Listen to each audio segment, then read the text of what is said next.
बेतहाशा बढ़ चुकी महंगाई और बेरोजगारी के खिलाफ कांग्रेस ने आज देश भर में विरोध प्रदर्शन किया।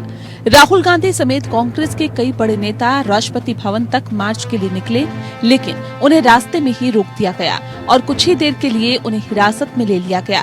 बढ़ती कीमतों और बेरोजगारी के विरोध में कांग्रेस सांसदों ने संसद में काले रंग के कपड़े पहनकर वेल में नारेबाजी भी की।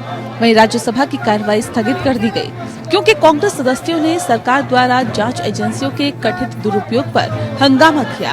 हम सारे सांसद गिरफ्तारी देंगे, हम जनता को बेरोजगारी और महंगाई से राहत दिलाकर रहेंगे।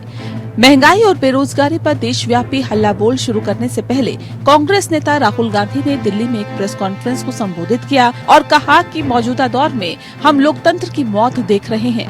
उन्होंने कहा कि भारत ने लगभग एक सदी पहले जो कुछ भी ईंट पत्थरों से बनाया था, वे आपकी आंखों के सामने नष्ट किया जा रहा है। उन्होंने कहा कि जो कोई भी तानाशाही विचार के खिलाफ खड़ा होता है, उस पर शातिर हमला किया जाता है, उन्हें जेल में डाल दिया जाता है, उन्हें गिरफ्तार कर लिया जाता है और पीटा जाता है। कि जो इस देश ने 70 साल में बनाया, उसको 8 साल में खत्म कर दिया गया। आज हिंदुस्तान में लोकतंत्र नहीं है। इसके बाद पार्टी मुख्यालय में मौजूद प्रियंका गांधी ने मोर्चा संभाला और वे अपने सांसदों के साथ पीएम आवास घेरने के लिए निकली, लेकिन यहाँ भी पुलिस ने उन्हें आगे नहीं बढ़ने दिया। नतीजतन वे सड़क पर ही धरने पर बैठ गयी। पुलिस ने उन्हें भी हिरासत में ले लिया। इस दौरान अजय माकन, सचिन पायलट, हरीश रावत, अविनाश पांडे सहित कांग्रेस के सभी बड़े नेताओं को हिरासत में ले लिया गया। प्रियंका गांधी ने पुलिस वालों से कहा कि वो सरकार से समझौता करने नहीं बैठी हैं। महंगाई का विरोध करके जनता की आवाज उठाना उनका हक है। आज हमारा प्रदर्शन सिर्फ महंगाई के खिलाफ है।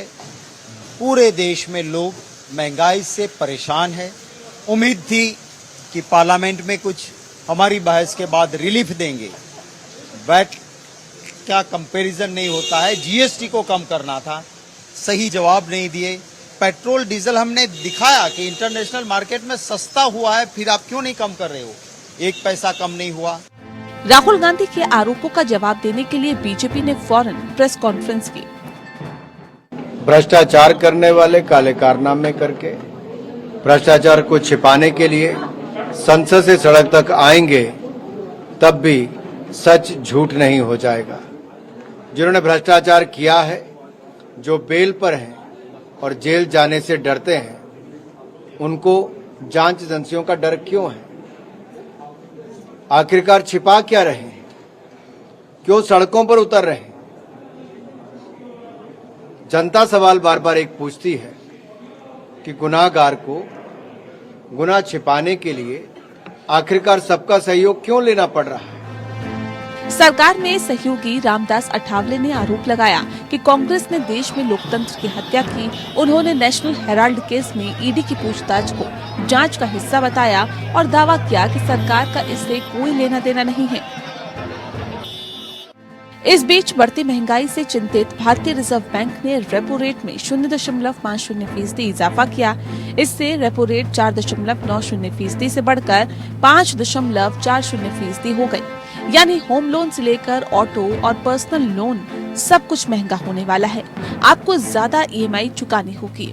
इस बढ़ोतरी के बाद ब्याज दरें अगस्त 2019 के लेवल तक पहुंच गई है।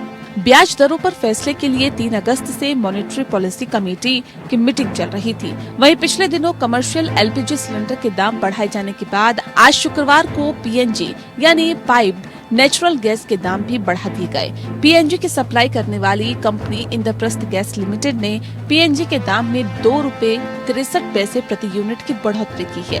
इसके बाद दिल्ली में इसका ताजा रेट ₹50.59 प्रति घन मीटर हो गया।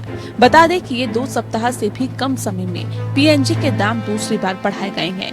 ये नई कीमतें आज 5 अगस्त 2022 की सुबह से ही लागू हो चुकी हैं। Bureau report.